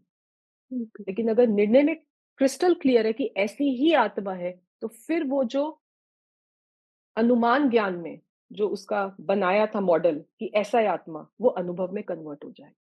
लेकिन अगर मेरा अनुमान ज्ञान ही अभी डाइसी है कि पता नहीं ऐसा है या वैसा है, पता नहीं कर्मों से जुड़ा है कि नहीं जुड़ा, पता नहीं ये राग द्वेष के भाव मेरे में होते हैं या नहीं होते, ये मेरा स्वभाव है कि नहीं है। तो अगर अभी मुझे वही क्लैरिटी नहीं है हाँ, आत्मा के स्वरूप के बारे में, क्लैरिटी मेरा नहीं अनुमान ही गलत है, तो अनुभव तो हो ही नहीं सकता ना वस्तु का। अगर अभी मैं कह रहा हूँ कि जो शेर होता है, वो 2 टाँगों वाला होता है। वो जो शेर होता है वो घास खाता है। तो अभी तो मेरा अनुमान ही गलत है ना शेर के बारे हुँ, में। तो शेर मिलेगा तो मैं कैसे आइडेंटिफ़ाई करूँगा? तो बिल्कुल, ऐसे ही अगर मेरी आत्मा के बारे में अगर जो मैंने उसकी पिक्चर बनाई है, वही गलत है, तो उसका अनुभव भी गलत ही होगा। फिर मैं किसी भी वस्तु को बोलूँगी मुझे आत्मा मिल गया। हाँ, जी, तो ये जितना भी हमको तत्व समझाता है, सिखाता है, ये इसीलिए है कि हम उसको पूरा अपने ज्ञान में क्लियर करें कि आत्मा वस्तु कैसी है, मैं कौन हूँ, मेरा स्वभाव क्या है, मेरा स्वरूप क्या है। और जब वो मुझे क्लियर होता जाएगा, तब मैं उसके पास एक-एक स्टेप जा रहा हूँ, क्योंकि अब मुझे क्लियर हो रहा है कि मैं कौन हूँ। ठीक है? और उसको हर एंगल से फिर समझाते हैं कि परद्रव्य से न्यारा, कर्मों से न्यारा, परभाव से न्यारा, कि जो-जो भी हम अपने अंदर सोचते थे कि ये मैं, ये मैं, ये मैं, और सबसे हटा दिया भेद ज्ञान करके हुँ, कि ये सब तू नहीं है। उससे भी अलग एक ऐसी शुद्ध वस्तु है, जिसमें सिर्फ़ जानना जिसका स्वभाव है, वो मैं हूँ। और सिर्फ़ जानना तो एक ज्ञान को मुख्य करके बोला। ऐसे तो अनंत गुणों का घनपिंड वो अभेद वस्तु मैं हूँ, जिसके अनंत गुणों के नाम भी हमें नहीं पता। वो सिर्फ़ केवली भगवान को प्रत्यक्ष ज्ञान का उनका उनके ज्ञान का वो विषय है। लेकिन उससे महिमा कि मेरी महिमा कैसी है? तो मैं कोई ऐसा दीनहीन नहीं हूँ। तो अपनी महिमा जब तक नहीं आती तब तक उसकी तरफ लक्ष्य नहीं जाता। जिसकी महिमा है लक्ष्य वहाँ पे जाता है, रुचि वहाँ पे जाती है। जब आत्मा की महिमा आएगी कि ये सब पर तो मेरा है ही नहीं, इन पे लक्ष्य करके तो मेरा कुछ होना ही नहीं है। ये सब तो वैसे ही क्षणिक है, इनसे सुख मुझे मिलने ही नहीं वाला क्योंकि इनमें सुख नाम का गुण नहीं है। तो सबसे दृष्टि फिरा के उसकी दृष्टि अपने पे आएगी। और इतना सा भी सुख बुद्धि पर में रह जाएगी, तो उसका लक्ष्य टूटेगा नहीं और स्व पे लक्ष्य आएगा नहीं। ठीक है? तो पर्याय तो रहती है, क्योंकि जो पूरी वस्तु है वो द्रव्य गुण पर्याय का समूह है वो पूरी वस्तु। तो पर्याय नहीं चली जाती, लेकिन पर्याय का लक्ष्य चला जाता है। लक्ष्य पर्याय में द्रव्य का आ जाता है। तो पर्याय मरती नहीं है कि आज मुझे आत्मा का अनुभव हो गया तो पर्यायों आनी बंद हो जाएगी। पर्याय तो आएँगी क्योंकि वो वस्तु के अंदर स्वभाव रूप हुँ, परिणमित होंगी, लेकिन पर्याय का लक्ष्य नहीं रहता, यही द्रव्य दृष्टि। क्योंकि वो सब अशुद्धता जो काम वो सब पर्यायों में था। द्रव्य में तो कुछ हुआ ही नहीं था ना, द्रव्य तो निष्क्रिय था। द्रव्य में तो कुछ होता ही नहीं, वो तो अपरिणामी है। उस पे शुद्ध पे दृष्टि देने से पर्याय में शुद्धता प्रकट होती थी। तो ये जो प्रोसेस था कि कर्मों को जब तक देखेंगे, तब तक कर्मों में फँस जाएँगे। लेकिन स्वभाव पे जब लक्ष्य जाएगा, तो ऑटोमैटिक वो शुद्ध स्वभाव के लक्ष्य से, उसके आश्रय से शुद्धता प्रकट होगी। तो जब तक मेरी दृष्टि वहाँ पे इसलिए दृष्टि को इतनी इम्पोर्टेंस दी है कि दृष्टि में क्या है, लक्ष्य में क्या है, नज़र में क्या है। जहाँ पे नज़र होगी उस रूप परिणमन होता है, ठीक है? तो ये तो अभी हमने वो किया। आज थोड़ा-सा नेक्स्ट जो कंटिन्यू करते हैं, तो हमने लास्ट टाइम बोला था, ये विकल्प और ज्ञान के बीच में भेद ज्ञान किया था। जो विकल्प है, वो कर्म धारा में होता है और विकल्प की उत्पत्ति कर्म के कर्मोदय के निमित्त से होती है। तो जिसके लिए कोई निमित्त चाहिए, वो मेरा स्वभाव नहीं है। यहाँ से ये पॉइंट आया था। इसलिए ये जो विकल्प है, ये मेरा स्वभाव नहीं है। इसको निमित्त चाहिए। कौन-सा निमित्त? कर्म का उदय। कि कोई उदय ही नहीं होगा, तो विकल्प नहीं होंगे। तभी तो सिद्ध भगवान को विकल्प नहीं होते, क्योंकि वस्तु निर्विकल्प है। कर्म का उदय खत्म हो गया है। कर्म है ही नहीं उनके, सारे अष्टकर्म का नाश हो गया है, तो इसलिए उनको विकल्प है ही नहीं। क्योंकि ये सब औदैहिक भाव है। हमने कहा था ना, औदैहिक भाव, हुँ, क्षयोपशमिक भाव, शायिक भाव, ऑप्शन औपशमिक भाव और पारिणामिक भाव। तो ये सब औदैहिक भाव है जो अनित्य है और ये सब कर्म के उदय के निमित्त से होते हैं। पारिणामिक भाव स्वरूप जो मैं हूँ, उसको कोई कर्म के उदय का कुछ नहीं चाहिए, निमित्त नहीं चाहिए। तो ये हमने सब किया था। अब जो इसमें नेक्स्ट ये है कि जो पर्याय जिस द्रव्य पर दृष्टि करती है, दृष्टि का विषय एकत्व करती है, उस पर्याय ने उस द्रव्य का आश्रय लिया, ऐसा कहा जाता है, जो अभी हम कह रहे थे। हाँ, कि पर्याय पर्याय नहीं मरती है, पर्याय पर्याय का लक्ष्य छोड़ देती है। तो पर्याय तो रह जाती है, लेकिन पर्याय का लक्ष्य छूट जाता है। तो यहाँ पे सारा जो पॉइंट है, किसी को मारने, काटने, हटाने का नहीं है। यहाँ पे लक्ष्य छुड़ाने की बात है, मुख्य गौण करने की बात है, इंपॉर्टेंस किसको दी उसकी बात है, दृष्टि में क्या आया वो इंपॉर्टेंट है। तो ज्ञान के विशेष परिणमन में, अब ये थोड़ा सा इसको डिटेल में समझेंगे। ज्ञान के विशेष परिणमन में ज्ञान का सामान्य परिणमन जानने में आने पर भी उस काल में विशेष एवं सामान्य का भेद समाप्त हो जाता है। ज्ञान पर्याय का विशेषपना तब कहा जाता है जब विशेष पर्याय में प्रति समय भिन्न भिन्न ज्ञेय ज्ञान में जानने में आए और उन ज्ञेयों के भेद के कारण स्वयं को भेद रूप जाने। जब ज्ञान स्वभाव पर दृष्टि जाती है, तब प्रति समय एकमात्र ज्ञान ही जानने में आता है। एक रूप सामान्य ज्ञान की अनुभूति से विशेष ज्ञान भी सामान्य हो जाता है, ऐसा कहते हैं। तो यहाँ सामान्य ज्ञान और विशेष ज्ञान की बात करी है। अब इसका मीनिंग क्या है? तो इसका जो मीनिंग है वो ये है, ठीक है। तो जो वस्तु है पूरी, कौन सी वस्तु? मैं आत्मा, ठीक है। हुँ, ये सामान्य विशेषात्मक है। अब इसमें कुछ नया नहीं है, इसमें घबराने वाली बात नहीं है। एक द्रव्य था और एक पर्याय थी, ठीक है। तो जो द्रव्य है वो सामान्य द्रव्य, और जो विशेष है वो पर्याय हो गई। क्योंकि वो जो नया नया काम होता है वो पर्याय में होता है, विशेष विशेष काम होता है वो पर्याय में होता है, ठीक है। तो जब हमने 6 द्रव्य किए थे और हमने उसमें बोला था कि उसमें क्या होता है, वस्तुत्व गुण है, अस्तित्व गुण है, द्रव्यत्व गुण है, उस समय हमने कहा था वो जो विशेष विशेष कार्य होता है, ठीक है। तो सामान्य क्या है कि जो ज्ञान, अभी द्रव्य। ज्ञान की मुख्यता से बात कर रहे हैं, आत्मा पूरी सामान्य विशेषात्मक वस्तु है। अभी सामान्य उसका जो अंग है वो कैसा है कि ज्ञान का जो उत्पाद व्यय रूप जो प्रवाह चलता रहता है, जानना हुआ, फिर जानना हुआ, फिर जानना हुआ, फिर जानना हुआ, सिर्फ जानना। अभी क्या जानना हुआ उसकी उसके ऊपर बिल्कुल कंसंट्रेशन नहीं दे रहे हम, उसको गौण करा हुआ है, उसको इंपॉर्टेंस नहीं दी है। तो वो जो जानना हो रहा है, जो जानना हो रहा है, वो जो चैतन्य पने का परिणमन हो रहा है कि कुछ जानना हुआ, वो जो है उसको बोलते हैं सामान्य, वो वस्तु का सामान्य अंग है। कि जानना हो रहा है, बस इतना पता है कि मैं मर नहीं गया, इतना पता है कि मैं जड़ नहीं हो गया, इतना पता है कि मैं चेतन रूप हूँ, बस ये जो जानना हो रहा है ये सामान्य है, ठीक है।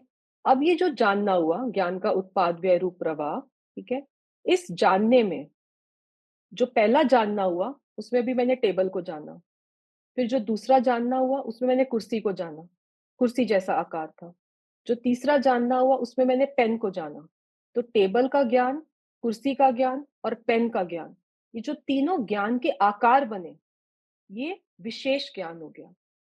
तो सामान्य में तो क्या था, जानना हो रहा है, बस मुझे पता है कि जानना हो जानना रहा है, है, बस मेरे को और किसी में इंटरेस्ट नहीं है, जानना हो रहा है ना, बस ये सामान्य है। लेकिन वो जानना किसका हुआ, उस जानने ने विषय किसको बनाया, वो जो ज्ञान का। ज्ञानाकार, वो विशेष ज्ञान, वो विशेष ज्ञान। तो वस्तु सामान्य विशेषात्मक है। तो उसमें जो नॉर्मल जानने का प्रवाह है वो तो जानना, ये जो है, इसमें क्या होता है कि ज्ञान का विषय एक ही रहता है कि जानना हो रहा है ना, बस बस उसमें मैं संतुष्ट हूँ कि मैं जान रहा हूँ, तो उसका एक ही विषय रहता है, ज्ञान का जानना हो रहा है, बस ये एक ज्ञान स्वभाव जानने में आ रहा है। लेकिन विशेषात्मक में क्या है कि ज्ञान का विषय पलटता रहता है, नया नया नया नया नया नया। तो ये ज्ञान के जो विशेष आकार बनते हैं ये विशेषात्मक। तो एक समय में एक पर्याय में ज्ञान की सामान्य और विशेष दोनों जानने में आते हैं। एक ही ज्ञान की पर्याय में एक ज्ञान की पर्याय शक्ति है ना, ज्ञान के जानने की। तो वो शक्ति क्या जानती है कि जानना हो रहा है, और उस शक्ति में ये भी पता चलता है कि टेबल का जानना हो रहा है। वो एक ही ज्ञान की पर्याय में ऐसी स्वपर प्रकाशक जो शक्ति है कि ये जानना जो हो रहा है, ये ज्ञान की एक समय की पर्याय 2 धर्म है। जानना, ठीक है, और जानने में भी आती है, वही जानने में आ रही है। तो जानने का काम भी करती है और सामान्य स्वभाव को जानती भी है कि मैं जान रही हूँ। तो वो जो जान रही है, वो ज्ञान का विषय कि मैं ये जानने रूप जो परिणमन हो रहा है, इसको कौन जानता है? इसको वो ज्ञान की पर्याय जानती है। तो वो सामान्य जो जानना हो रहा है। तो इसका एक ही विषय रहता है कि जानना, ज्ञान, बस ज्ञान ही विषय रहता है। कौन सा ज्ञान? जो ज्ञान जान रहा है। वो ज्ञान अपने को ही जानता रहता है, ये मैं जान रहा हूँ। ये जानना जो हो रहा है वो ज्ञान की पर्याय अपने को जानती रहती है, हर समय अपने जानन पने को जानती रहती है, ये सामान्य ज्ञान। और इसमें क्या हो रहा है कि ज्ञान की पर्याय कह रही है, अभी मैंने टेबल को जाना, वो अनेक विषय बनाती है। अभी मैंने कुर्सी को जाना, अभी मैंने पेन को जाना। तो ये अनेकाकार होकर प्रकट जो हो रही है। ये अभेद एक रूप किसके साथ? अपने द्रव्य के साथ, कि ये जानना, ये आत्मा एक रूप रहती है और इसमें भेद प्रकट हो रहे हैं। ये टेबल, ये कुर्सी, ये भेद रूप जानती है।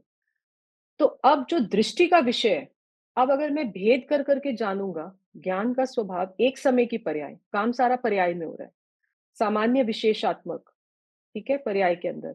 तो वो जो सामान्य जानना है, वो मेरी दृष्टि का विषय। वो दृष्टि का विषय क्या? कि वो जो अभेद वस्तु है, जानना और जानने में आना, क्योंकि जो जानना हो रहा है वो कहाँ से निकल रहा है? वो उस सत्ता में, उस सत्ता है जानने की शक्ति रूप, उसी में से तो जानना प्रकट हो रहा है ना। तो वो दृष्टि में उस अभेद सत्ता को ले रही है, ये जो जानना, क्योंकि वो पर्याय उस वस्तु के साथ उसका तादाद में संबंध है, एक रूपता है, वो उसी में तन्मय है। वो पर्याय कहीं से निकल रही है और वो द्रव्य कहीं और है, ऐसा नहीं, वो एक ही है दोनों। जैसे हमने कहा था ना, पानी में, पानी समुद्र कहीं है और पानी की लहर रेगिस्तान में से नहीं, ऐसे नहीं हो सकता। वो एक ही है। तो वो जहां से जानना हो रहा है वही आत्मा है। तो वो दृष्टि का विषय वो सामान्य ज्ञान स्वभाव को लेती है कि ये जानना, ये जानना, ये दृष्टि का विषय। और तो इसको उपादेय करती है और विशेषात्मक इसको हे करती है। ये टेबल जानने में आया, कुर्सी, वो इंपॉर्टेंट नहीं है। तो उसका ऑब्जेक्ट क्या बना वो इंपॉर्टेंट नहीं है, पर जो जानना हुआ वो इंपॉर्टेंट है, वो दृष्टि में रहता है। ठीक है, तो इसके लक्ष्य से क्या होता है कि हर पर्याय क्या लक्ष्य करिए कि ये जानना हुआ, ये जानना हुआ, ये जानना हुआ, लेकिन किस विषय का जानना हुआ उसकी तरफ उसका फोकस नहीं है, नहीं उसकी है। तरफ उसका लक्ष्य नहीं है। तो उसकी दृष्टि वो सामान्य ज्ञान पे जब रहती है और उसको बिल्कुल, और ये कब जाएगी ये दृष्टि ऐसी? जब उसको जब भी कुछ जानने में आता है वो कहता है ये मैं ही हूँ, ये आत्मा ही है, क्योंकि ज्ञान और ज्ञायक जुदा नहीं है, वो एक ही है, ये मैं ही हूँ। वो अभेद पर जैसे लक्ष्य करता है, तो वो बार बार दृष्टि में उस अभेद को लेता है, तो उस लक्ष्य से वो ज्ञान अंतर्मुख होता है। लेकिन जब तक उसकी दृष्टि बार बार भेदों में जाती है कि अभी टेबल आया, अभी कुर्सी आई, अभी पेन आया, तो अभी उसको क्या लग रहा है, उसकी उपादेय बुद्धि अभी उन विचित्र विचित्र आकारों में जब तक पड़ी रहती है, तब तक उसको उसको देखने की जो इच्छा रहती है कि नया कुछ अब जानूंगा, अब कुछ नया जानूंगा, तब तक वो ज्ञान सामान्य पर उस उपयोग की दृष्टि जाती नहीं है। और जब तक वो इतना बाहर के हर तरह के परगेयों से वो इतना उदासीन हो जाता है कि कुछ भी जानने में आए, मुझे तो ये आत्मा ही जानने में आ रहा है, तब वो सब पर का लक्ष्य छोड़कर उपयोग अंतर्मुख होने का पुरुषार्थ करे। क्योंकि जब तक उसका रस बाहर में पड़ा है कि अभी कुछ बढ़िया दिखाए, अभी कुछ बढ़िया खाने को मिलेगा, अब इसके बाद कुछ और खाने को मिलेगा, तब तक उसकी वो बुद्धि, सुख बुद्धि, वो पर में जाएगी। और वो जो ज्ञान का उपयोग नया नया पर्याय में प्रकट होता है, वो बहिर्मुख होता रहेगा, क्योंकि उसको अभी उम्मीद है, अभी तो बाहर रसगुल्ला मिलेगा, अभी आइसक्रीम मिलेगी, अब उसका लक्ष्य बाहर जाता है। लेकिन जब उसने सब ज्ञेयों को सामान्य कर दिया कि मुझे कुछ भी होगा तो ज्ञान ही तो रहेगा ना वो, क्योंकि ज्ञान कहाँ बाहर निकल के गेम में चला गया उस विषय में, और वो विषय कहाँ मेरे ज्ञान के अंदर आ गया। तब वो सब विषयों को एक ही समान दृष्टि से देखते हैं कि ये मात्र जानना ही हो रहा है, ये ज्ञान ही है और ये मैं ही हूँ। ऐसे करके वो उपयोग सब ज्ञेयों के लक्ष्य को तोड़ता हुआ अंतर्मुख होके एक अभेद आत्मा सामान्य वस्तु पर लक्ष्य करता है और अंतर्मुखी होने का पुरुषार्थ करता है। लेकिन उसके लिए उसको समस्त परगेयों से अत्यंत उदासीन इस समझ के बल पर कि मुझे कुछ भी जानने में आए, क्योंकि जब भी ज्ञान की पर्याय प्रकट होती है, तो वो ज्ञान की पर्याय कहाँ से प्रकट हो रही है? ज्ञान आप, में से। दीप्ति जी, आत्मा में से आ रही है ना? आत्मा में से हाँ आ रही जी, हाँ जी। है ना? आत्मा में से। अब वो ज्ञान की पर्याय जब आत्मा में से प्रकट हो रही है, तो वो ज्ञान की पर्याय पर को तो जान लेती है और आत्मा छूट जाता है। जैसे ही वो पर को विषय बनाती है, क्योंकि दोनों जानने में आ रहे थे सामान्य विशेष। हुँ, वो जानने को भी जान रही थी और वो टेबल को भी जान रही थी। लेकिन जो उपयोग है, वो एक तरफ फ़ोकस देता है। वो फ़ोकस जैसे ही हुँ, टेबल जानने में आया, वो आत्मा जानने में आता हुआ भी उसकी छूट गया, दृष्टि छूट हट। गया। वो छूट गया, दृष्टि में नहीं आया। क्यों? क्योंकि हुँ, मेरी दृष्टि उस टेबल पे चली गई। तो जैसे ही विशेष को जानने गया, तो सामान्य छूट गया। लेकिन जैसे ही सामान्य को जानने जाएगा, तो सामान्य विशेष के छूट गया। साथ-साथ विशेष जानने में आ जाता है।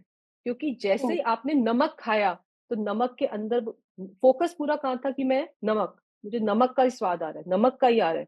लेकिन जैसे ही वो भिंडी खाई, फ़ोकस नमक पे था लेकिन नमक के साथ भिंडी का भी स्वाद आ रहा है। लेकिन फ़ोकस पूरा नमक पे था। ऐसे ही वो सामान्य पे फ़ोकस होता है, उपयोग सामान्य की तरफ लक्ष्य करता है, तो सामान्य जो ज्ञान है, जो जाननपना है, जो जान रहा है, उस जानने में जो विशेष आकार बना था टेबल का, वो पर्याय में बना था, तो सामान्य को जानते-जानते विशेष जानने में आता है, विशेष को जानने जाए तो सामान्य जानने में से छूट जाता है। ओह! तो ये सामान्य विशेषात्मक वस्तु है। एक ही ज्ञान की पर्याय, एक ज्ञान की पर्याय में जानना भी हो रहा है और वही जानने में आ रही है और वो जो जानने में आ रही है, वो सामान्य विशेष दोनों उसमें जानने में आते हैं। तो वो ज्ञान की पर्याय को जब जानती है, तो उस समय वो आत्मा अभेद से जानने में आ जाता है और वो जो कोई ना कोई आकार लेती हुई, आकार धारण करती हुई पर्याय निकली थी ना, लेकिन उस आकार को अत्यंत गौण कर दिया। ये मुख्य गौण का ही पूरा गॉड प्रिंसिपल है इसके बाद। हुँ, मुख्य किसको गॉड किया? मुख्य किसको किया? सामान्य को। तो तो सामान्य को जब मुख्य किया, तो सामान्य जानने में आता है, तो वो आत्मा जानने में आता है और उसी समय क्योंकि ये ध्येय पूर्वक ज्ञेय जो कहते हैं ना, ध्येय किसको बनाया था? सामान्य ज्ञान को। ध्येय किसको ज्ञान को। बनाया था? उस शुद्ध आत्मा को। लेकिन वो शुद्ध आत्मा जब जानने में आता है, वो किसमें जानने में आया? वो पर्याय में जानने में आया। तो पर्याय ने आत्मा का लक्ष्य किया, तो पर्याय को उसने आत्मा को जानते-जानते वो जो पर्याय का विशेष था, उसको भी जान लिया। तो सामान्य पे दृष्टि करने से विशेष जानने में आता है, विशेष पे दृष्टि करने से सामान्य छूट जाता है, क्योंकि जैसे ही वो विशेष पे दृष्टि करता है, उसको विशेष में एकत्व हो जाता है। ये मेरा पेन, ये मेरा टेबल, ये मेरी बुक और आत्मा दृष्टि से छूट जाता है, उसमें कभी एकत्व हो ही नहीं पाया कि ये मैं आत्मा। तो एक-एक समय की ज्ञान की पर्याय में वो आत्मा जानने में आ ही रहा था, लेकिन मैंने उसको देखने का कष्ट नहीं किया और मुझे वो पेन में ज़्यादा इंटरेस्ट था। मुझे पेन दिख गया इसलिए मुझे वो सामान्य जानने में आता होने पे भी दृष्टि में नहीं आया और विशेष को मैंने आविर्भाव कर दिया और सामान्य को तिरोभूत कर दिया। उसको नीचे बिठा दिया, उसको ऊपर कर दिया और बिठाना था ज्ञान सामान्य को ऊपर, क्योंकि जैसे ही वो सामान्य दृष्टि में आता, वो विशेष तो पर्याय में आ ही कौन जाता हो? है। विशेष को गौण करेंगे तो सामान्य दृष्टि में आता है। सामान्य की महिमा आएगी तो विशेष गौण हो जाता है। तो ये इसका प्रोसेस है कि दोनों पर्याय क्योंकि यही तो ज्ञान की ताकत है, कि ज्ञान की ताकत है कि वो सिर्फ़ पर को नहीं जानता, वो उसी समय एक-एक समय की जो हमारी अनंत काल की ज्ञान की पर्यायें आई हैं, उन सब में वो आत्मा प्रगट, प्रत्यक्ष, प्रकाशित हो ही रहा था। लेकिन मुझे क्यों नहीं दिखा फिर आज तक? क्योंकि मैंने कभी उसका लक्ष्य नहीं किया। ये जो जानना हो रहा है, उस ज्ञान सामान्य का मैंने कभी लक्ष्य नहीं किया और मेरा लक्ष्य हमेशा विशेषों को जानने में लगा रहा। तो वो ज्ञेय लुब्धता जो कहते हैं, ये टेबल जानने में आया, ये एप्पल जानने में आया, ये रसगुल्ला जानने में आया। मुझे उसमें इतना रस था कि वो सुख बुद्धि मेरी वहाँ से टूटी नहीं और वो आत्मा इतना महिमावान तत्व वो जानने रूप जो जानने वाला ही जानने में आ रहा है, वो कभी मैंने लक्ष्य में लिया नहीं, इसलिए मुझे आत्मा दिखा नहीं आज तक। तो एक ही समय में वो सामान्य है क्योंकि वस्तु में ये नहीं है कि वो दोनों का काम एक ही समय में होता है, एक ही ज्ञान की पर्याय में होता है। लेकिन उपयोग कहाँ पे लक्ष्य करता है, वो हमने ना टू साइडेड एरो है वो। वो जहाँ लक्ष्य करता है, उसको मुख्य करता है और वो विषय बनाता हुआ ज्ञान जानता है और श्रद्धा एकत्व कर लेती है, उसी समय। और वो जैसे ही पर को लक्ष्य बनाता है, कहता है ये टेबल, तो जैसे ही ज्ञान टेबल, वैसे ही श्रद्धा ये मेरा या ये टेबल है। तो वो टेबल में अपनापन उसकी पूरी आत्मा की आत्म-बुद्धि उस टेबल में पड़ जाती है। क्योंकि जाने हुए का श्रद्धान होता है। जो जानने में आता है श्रद्धा, उसको ही अपना कहती है। तो आत्मा पे लक्ष्य जाएगा और ये सहज होगा ना। जैसे मेरे को टेबल जानने में आता है सहज, ये टेबल, और श्रद्धा कहती है टेबल, तो ऐसे ही वो आत्मा भी सहज ऐसे ही जानने में आएगा, ये आत्मा, और श्रद्धा बोलेगी हाँ यही मैं। तो ये सहज प्रोसेस के लिए करना क्या है कि जो मेरा पर पे हमेशा फोकस जाता था और मैं पर को इतनी इंपॉर्टेंस देता था, तो एक-एक समय की जो ज्ञान की पर्याय ने पर को लक्ष्य किया है, उसने आत्मा का घात कर दिया, आत्मा की हिंसा हो गई। कि वो आत्मा जानने में आने पर भी जिसका वो ज्ञान था, जहाँ से वो ज्ञान निकल रहा था, उसको तो ज्ञान ने जाना नहीं और पर को जानने निकल जाता है। वो एक-एक समय की ज्ञान की पर्याय आत्मा को जान रही थी, जिसकी वो ज्ञान की पर्याय थी, उसको तो जानना नहीं, और बोला मैंने टेबल को जाना, तो इसलिए उस ज्ञान का अज्ञान हो गया, उस उपयोग का दुरुपयोग हो गया। ज्ञान था आत्मा का, आत्मा को जाना नहीं, उपयोग था आत्मा में से प्रकट हो रहा था पर्याय में, उसको जाना नहीं, लेकिन टेबल को जान लिया, तो ज्ञान का अज्ञान हो गया और उपयोग का दुरुपयोग हो गया। इसलिए मैं अनादिकाल से एक-एक समय में अपनी आत्मा का घात करता आ रहा हूँ। ये महान हिंसा, ये आत्मा की हिंसा है, जिसका मुझे पता नहीं है कि मेरा ज्ञान मुझे ही नहीं जानता और सारी दुनिया को जानने निकल जाता है। तो मेरा ज्ञान मुझे क्यों नहीं जानता? क्योंकि मुझे अपनी महिमा कभी इतनी नहीं आई है। मुझे पर की महिमा अपने से हमेशा ज़्यादा आई है, इसलिए मेरा ज्ञान कभी अंतर्मुख नहीं हुआ और हमेशा बाहर, बाहर, बाहर घूमता रहता है और पर को देखता रहता है। ठीक है? तो जो वस्तु है, जो मैं हूँ, वो पूरी सामान्य विशेषात्मक। तो वो जो विशेष ज्ञान की पर्याय जो नई-नई निकलती है, उसी में सामान्य स्थित है। सिर्फ दृष्टि का हेर-फेर है। मैं जहाँ विशेष को देखने में अटक जाता हूँ, सामान्य छूट जाता है। और जैसे ही सामान्य को मुख्य करके पकड़ता हूँ, तो वो सामान्य के साथ-साथ विशेष जानने में आ जाता है, क्योंकि सामान्य विशेष से बाहर नहीं है। तो द्रव्य को जानते-जानते पर्याय को जानता है, पर्याय को जानने जाएगा तो द्रव्य जानने में नहीं है। पर्याय को जानने जाएगा तो द्रव्य दृष्टि में से छूट जाता है। द्रव्य को जानने जाता है तो पर्याय सहित का द्रव्य, वो पूरा जो प्रमाण ज्ञान का विषय कहते हैं, क्योंकि पूरी वस्तु जानने में आती है। दृष्टि द्रव्य पे है, लेकिन ज्ञान में द्रव्य पर्याय सहित पूरी वस्तु जानने में आती है। तो सामान्य का लक्ष्य करता है, सामान्य दृष्टि का विषय है और ज्ञान का विषय पूरी सामान्य विशेषात्मक वस्तु बन जाती है। तो दृष्टि मतलब मेरा लक्ष्य तो वहाँ था, लेकिन उसके साथ-साथ मेरे को पूरी वस्तु दिखती है। सिर्फ पूरी वस्तु दिखेगी, वो पर्याय सहित का द्रव्य, वो प्रमाण का विषय। तभी तो पता चला कि वो पर्याय से रहित दृष्टि का विषय था। लेकिन ज्ञान में पर्याय सहित का पूरा द्रव्य प्रमाण ज्ञान में अनुभूति के समय जो कहते हैं, अनुभव में आता है। लेकिन पूरी वस्तु का लक्ष्य करते थे तो अनुभव में नहीं आती, कि पर्याय उसमें साथ में आती थी। विकल्प आता था, भेद खड़ा हो जाता था द्रव्य और पर्याय का। तो जब एक पे फोकस किया तो ये सम्यक एकांत पूर्वक सम्यक अनेकांत का जन्म होता है। सम्यक एकांत, एक ही को दृष्टि का विषय देना है। श्रद्धा एक ही का लक्ष्य करती है। श्रद्धा 2 का लक्ष्य नहीं करती, द्रव्य का भी और पर्याय का भी। श्रद्धा एक का लक्ष्य करती है, और जब श्रद्धा एक का लक्ष्य करती है, तो जिस समय निर्विकल्प अनुभव होता है तो अनेकांत, क्योंकि वस्तु अनेकांतिक है, द्रव्य पर्याय दोनों वस्तु में है, तो पूरी वस्तु ज्ञान में आ जाती है। इसलिए निश्चय और व्यवहार तब प्रकट होता है। तो सम्यक एकांत पूर्वक सम्यक अनेकांत। तो सामान्य पे लक्ष्य करके सामान्य विशेषात्मक वस्तु ज्ञान का ज्ञेय बन गई। डिम्पल मैम, मुश्किल तो नहीं लगा?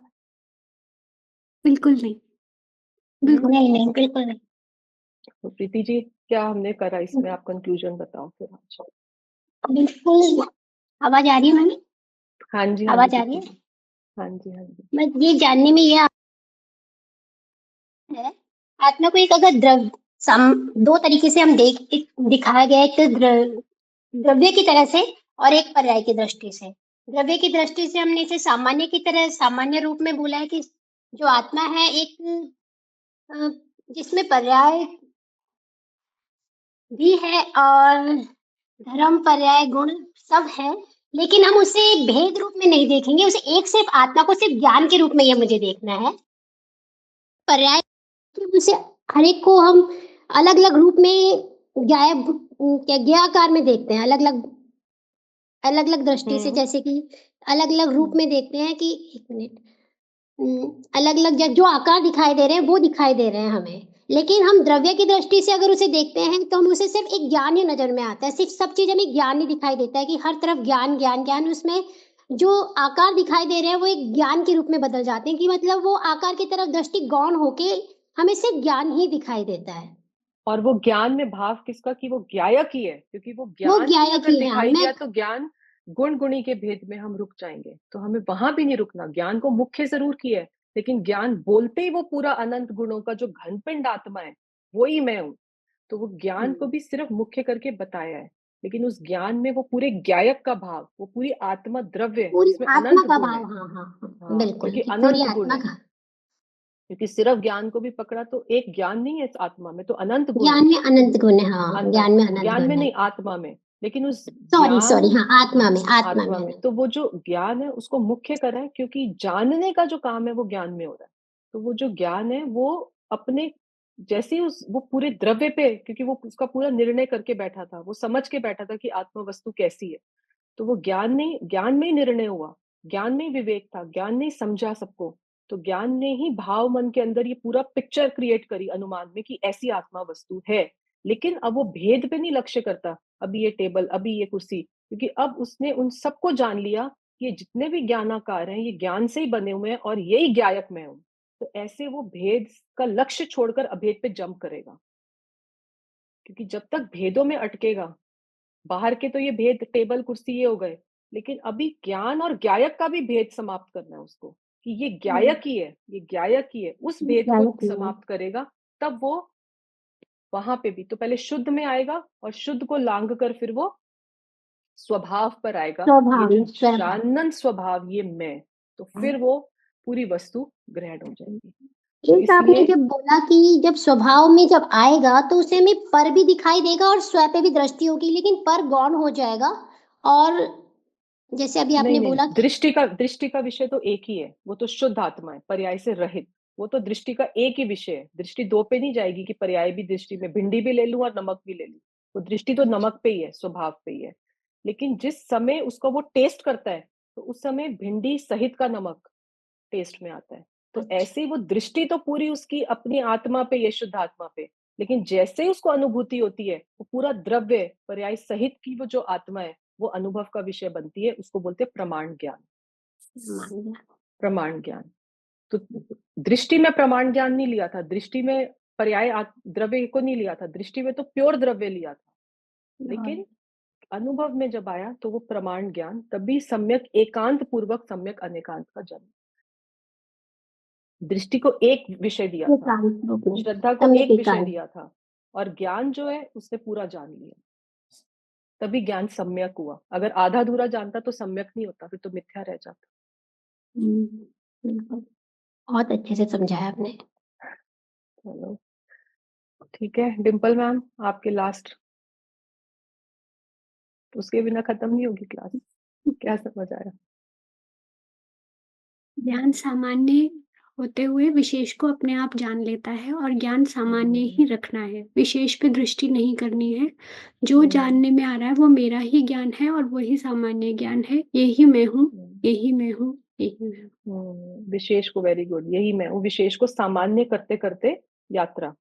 तो वो विशेष की जितनी इम्पोर्टेंस थी वो गौण हो जाएगी, उसमें जो उपादेय बुद्धि थी वो खत्म होके वो ज्ञान पे बार बार जब वो लक्ष्य करेगा, तो वो सबको, तो विशेष का को तिरोभूत करता हुआ, और सामान्य ज्ञान की जितनी उसको अंदर में वो आएगी कि जानना तो हुआ ना, मैं जानना तो ये मैं, यही मैं, यही मैं। तो हुँ, वो उसी के अंदर, उसी के अंदर, उसी के अंदर घोलता घोलता वो सामान्य ज्ञान, उसी ज्ञान ज्ञायक को, क्योंकि वो ज्ञान और ज्ञायक अभेद ही है। ज्ञान कहीं और एक से ही निकले और ज्ञायक कहीं और हो, ऐसा नहीं है। लेकिन एक वो ही है। ज्ञान जो है वो उसी ज्ञायक के अंदर अभेद होकर उसको देख लेगा। वो पर का जो लक्ष्य करता था बार बार, ये टेबल, ये कुर्सी, हुँ, उससे वो अपने आत्मा को जो जानने में भी आ रही थी उसको निग्लेक्ट करता हुआ पर को जान लेता था। तो आत्मा अनंत काल से निग्लेक्टेड रही है। जी, वो प्रकाशित होने के बावजूद हुँ, दृष्टि में क्योंकि ली नहीं, इसलिए वो नहीं दृष्टि मिली। में हाँ, आई नहीं। हाँ, तो अपनी मदर को निग्लेक्ट करके बेटा बाहर रिश्ते बनाने निकलता है, हुँ, ये प्रॉब्लम है। तो वो ये तो आत्मा का जो ज्ञान गुण है, वो अपनी माँ को जाने बिना बाहर इधर-उधर सबको जानता हूँ और अपने घर में अपनी माँ को नहीं जानता, वो नहीं प्रॉब्लम है सेम। जानती। और वो थी हर समय प्रेज़ेंट क्योंकि उस माँ से ही वो बच्चा निकला था। तो उस आत्मा में से ही वो ज्ञान निकल रहा है, लेकिन वो ज्ञान अपनी आत्मा को नहीं जानता क्योंकि उसको उसमें इंटरेस्ट नहीं है। वो तो पड़ा है ना ऐसे ही, माँ का क्या देखना है, वो तो देखी हुई है, बाकी दुनिया देखता हूँ, वो हुँ, सेम चीज़ है। हुँ, उसको नेग्लेक्ट कर दिया और बाकी दुनिया देखने निकल जाता है ज्ञान, ठीक है? जी, तो यहीं पे स्टॉप करते हैं, नेक्स्ट टाइम कंटिन्यू करेंगे, लंबा चैप्टर है। आज हमने एक कॉन्सेप्ट लिया, हाँ, ज्ञान धारा, कर्म धारा को रिकैप करके थोड़ा-सा हमने और डीप में समझने की कोशिश की और सामान्य और विशेषात्मक जो वस्तु है, उसमें दृष्टि का विषय और पूरा अनुभव का विषय में जो सम्यक एकांत पूर्वक अनेकांत, दृष्टि कहाँ देना, गौण किसको करना, भेद ज्ञान कैसे प्रकट हो, इसको हमने समझने की कोशिश की है। नेक्स्ट टाइम थोड़ा-सा इंद्रिय ज्ञान का लेंगे, जो 3rd पैराग्राफ इसी बुक में आएगा, वो करेंगे कंटिन्यू, ठीक है? थैंक यू सबको जॉइन करने के लिए, Shanta thank you, aunty, Preeti ji, Dimple ma'am, thank you, thank you, प्रणाम, प्रणाम।